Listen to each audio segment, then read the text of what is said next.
നമസ്കാരം പ്രിയമുള്ളവരെ, എല്ലാവർക്കും എസ് ടി ചാനലിലേക്ക് ഒരിക്കൽ കൂടി സ്വാഗതം. ഇന്ന് നമ്മൾ വന്നിരിക്കുന്നത് വളരെ പ്രധാനപ്പെട്ട ഒരു വീഡിയോയുമായിട്ടാണ്. അപ്പോൾ എല്ലാവരും അത് സ്കിപ്പ് ചെയ്യാതെ കാണണം. കാരണം വെച്ചാൽ നിങ്ങൾക്ക് എല്ലാവർക്കും ഉപകാരമുള്ള ഒരു വിഷയമാണ്. അത് നമ്മുടെ അധികൃതരിൽ എത്തിച്ചു കഴിഞ്ഞാൽ ഒരു പക്ഷേ ഇതിനൊരു പരിഹാരം ഉണ്ടാകുമെന്നാണ് എനിക്കൊരു വിശ്വാസം. അതിനാലാണ് ഈ വീഡിയോ ചെയ്യുന്നത്. നമ്മുടെ ഓൺലൈൻ സംവിധാനത്തിലുള്ള വീഴ്ചകൾ അത് നിങ്ങൾക്കെല്ലാവർക്കും അറിയാം.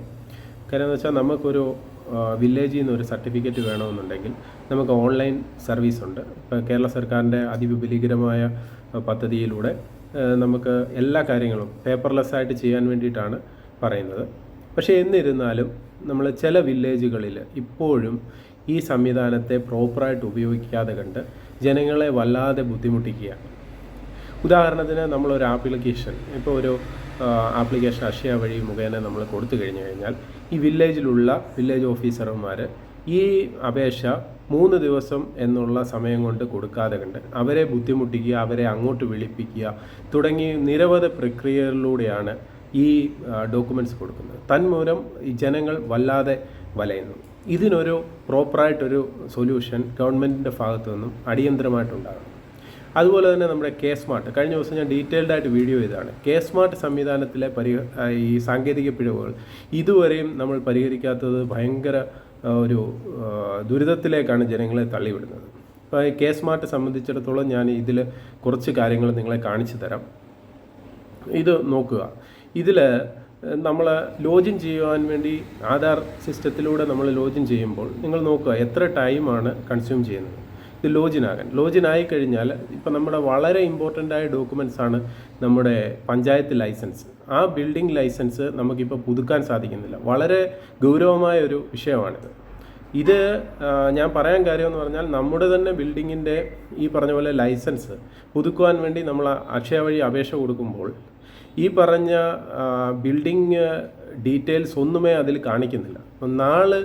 ഇപ്പോൾ എനിക്ക് തോന്നുന്നു ഏകദേശം 1 മാസം 2 മാസത്തോളമായി നമ്മൾ പഞ്ചായത്തിൽ ഈ വിവരം പറയുന്നു. അവർ പറയുന്നത് ബാക്ക് എൻട്രി ചെയ്യുകയാണ്, റെഡിയാവും.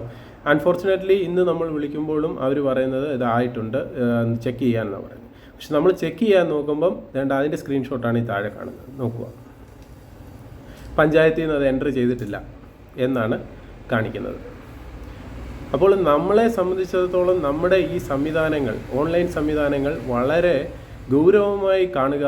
സർക്കാർ വൃത്തങ്ങൾ ഇതിനെ ഗൗരവമായി തന്നെ കാണണം. അതുപോലെ തന്നെ ഈ കഴിഞ്ഞിടയിൽ അഹമ്മദാബാദ് പ്ലെയിൻ നമ്മുടെ ക്രാഷായി നമ്മുടെ ഒരു പ്രിയ സഹോദരി മരണപ്പെടുകയുണ്ടായി. അപ്പോൾ ഈ പ്രവാസികൾക്ക് വേണ്ടിയെങ്കിലും ഈ ഓൺലൈൻ സംവിധാനം കുറച്ചുകൂടി സിംപ്ലിഫൈഡ് ചെയ്തു കഴിഞ്ഞാൽ ഒരു പക്ഷേ നമുക്ക് ഈ പറഞ്ഞ വിദേശത്തുള്ള ആളുകൾക്കും ഉപകാരപ്രദമാകുന്ന വിധം സോഫ്റ്റ്വെയർ ഡെവലപ്പ് ചെയ്യുകയാണെങ്കിൽ ഒരു പക്ഷേ അവർക്കും ഈ ബുദ്ധിമുട്ടുകൾ ഒഴിവാക്കാവുന്നതാണ്. ഇപ്പം നമ്മൾ ഓൺലൈൻ വെരിഫിക്കേഷൻ, EKYC തുടങ്ങി എല്ലാ സംവിധാനങ്ങളും നിലനിൽക്കെ വിദേശത്ത് നിന്നും ഒരാൾ നേരിട്ട് ഓഫീസിൽ ഹാജരായി അതിൽ സൈൻ ചെയ്യണം എന്നുള്ള വ്യവസ്ഥ ഇന്നത്തെ ഈ ഡിജിറ്റൽ യുഗത്തിൽ എന്തിനാണ് ഇങ്ങനൊരു സംവിധാനം ഏർപ്പെടുത്തുന്നതെന്ന് മനസ്സിലാകുന്നില്ല. അതോടൊപ്പം തന്നെ ഇപ്പോൾ നമുക്ക് വാർദ്ധക്യ സഹജമായിട്ട് ആളുകൾക്കെല്ലാം 60 വയസ്സായ ആളുകൾക്ക് പെൻഷൻ നൽകി വരുന്നു. ഇപ്പോൾ ഈ കിടപ്പിലായ രോഗികൾ അവർ എങ്ങനെയാണ് ഈ മസ്റ്ററിങ് ചെയ്യുന്നത്? അത് മസ്റ്ററിങ് ചെയ്യാൻ വീട്ടിലൊരു കമ്പ്യൂട്ടർ ഉണ്ടെങ്കിൽ അതിലെ വ്യക്തിഗത ലോഗിൻ പോലും ഈ പറഞ്ഞതുപോലെ ബ്ലോക്ക് ചെയ്ത് വെച്ചിരിക്കുകയാണ്. അപ്പോൾ ആ സംവിധാനം ആക്ടിവേറ്റ് ചെയ്ത് കൊടുത്താൽ എത്രയോ ആളുകൾക്ക് ഇത് ഉപകാരപ്പെടും. നമ്മുടെ കേരളത്തിന് വെളിയിലുള്ള നമ്മുടെ പാവപ്പെട്ട അമ്മമാർ, അച്ഛന്മാർ ഇവരെല്ലാം കഷ്ടപ്പെടുകയാണ്. അവർക്ക് മാസ്റ്ററിങ്ങിന് വേണ്ടി മാത്രം ഈ സമയങ്ങളിൽ അവരുടെ ജോലിയും മറ്റു കാര്യങ്ങളും, ഹോസ്പിറ്റലിലെ ഇപ്പം അസുഖത്തിന് മരുന്ന് കഴിച്ചുകൊണ്ടിരിക്കുന്നവരാണെങ്കിലോ അങ്ങനെയുള്ള ആളുകളെല്ലാം ഈ സമയത്ത് മസ്റ്ററിങ്ങിന് വേണ്ടി അവരവർ അതത് സ്ഥലത്ത് വരണം എന്നുള്ള ഒരു സംവിധാനം തീർത്തും അവരെ ബുദ്ധിമുട്ടിപ്പിലാഴ്ത്തുന്നതാണ്. നമുക്ക് കാണാം, ഒരു സെൻറ്ററിൽ മാത്രം ഈ പറഞ്ഞതുപോലെയുള്ള ഒരു സേവനം ഇത് ആക്ടിവേറ്റ് ചെയ്യുന്നത് മൂലം ജനങ്ങൾക്കുണ്ടാകുന്ന ബുദ്ധിമുട്ടുകൾ വളരെ വലുതാണ്. അതുപോലെ തന്നെ ഇപ്പോൾ അടുത്തിടയ്ക്ക് തന്നെ നമ്മുടെ PM കിസാൻ ID രജിസ്ട്രേഷൻ നടന്നു.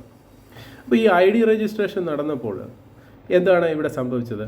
ഒരു കൃഷിഭവനിൽ കൂടി മാത്രം ഇത്രയും ഓൺലൈൻ സംവിധാനങ്ങൾ നാട്ടിൽ നിലനിൽക്കെ കൃഷിഭവനിൽ കൂടി മാത്രം ഈ പറയുന്ന ഉപഭോക്താക്കളുടെ ID ചെയ്യണം എന്നുള്ള ഒരു വ്യവസ്ഥ ആദ്യം വരികയുണ്ടായി. തന്മൂലം കൃഷി ഓഫീസുകളിൽ ധാരാളം തിരക്ക് അനുഭവപ്പെടുകയും അവരുടെ ജോലികളെയും അത് ബാധിക്കുന്നു എന്ന് കണ്ടപ്പോൾ അത് പിന്നീട് അക്ഷയ കേന്ദ്രങ്ങളിലേക്കും ഈ പറഞ്ഞ കോമൺ സർവീസ് സെൻ്ററുകളിലേക്കും ഒക്കെ മാറ്റി. അപ്പോൾ ഇപ്പം എല്ലാം ചെയ്തു കഴിഞ്ഞതിന് ശേഷം ഇത് മാറ്റി കഴിഞ്ഞുകൊണ്ട് എന്താണ് പ്രയോജനം ജനങ്ങൾക്ക് കിട്ടുന്ന എന്ന് മനസ്സിലാകുന്നില്ല. കുറച്ച് ആളുകൾ മാത്രം വരുന്നു, അത് ചെയ്യുന്നു. അപ്പോൾ അതിന് മുന്നേ ഉള്ള തിരക്കിലൂടെ ഒരുപാട് ആൾക്കാരെ ഈ ചെയ്യുന്നതിലും മിസ്റ്റേക്ക് വരാൻ ചാൻസ് ഉണ്ട്. അപ്പോൾ ഇതിന് കൃത്യമായിട്ടുള്ള ഒരു പരിഹാരം സർക്കാർ തലത്തിൽ കാണണം. അതോടൊപ്പം തന്നെ ഈ വീഡിയോ ഇഷ്ടമായിട്ടുണ്ടെങ്കിൽ നിങ്ങൾ തീർച്ചയായിട്ടും ഇതൊന്ന് ലൈക്ക് ചെയ്യണം, സബ്സ്ക്രൈബ് ചെയ്യണം, അതുപോലെ വിലയേറിയ കമൻറ്റുകൾ നിങ്ങൾ രേഖപ്പെടുത്തണം. എങ്കിലേ നമുക്ക് തുടർന്നുള്ള വീഡിയോയിൽ കൂടുതൽ നിങ്ങൾക്ക് സപ്പോർട്ടുമാകുന്ന കാര്യങ്ങളുമായി നമുക്ക് എത്തിച്ചേരുവാൻ സാധിക്കത്തുള്ളൂ. അപ്പോൾ ഹൃദയപൂർവ്വം നിങ്ങളുടെ സ്വന്തം ST channel. Bye bye, take care.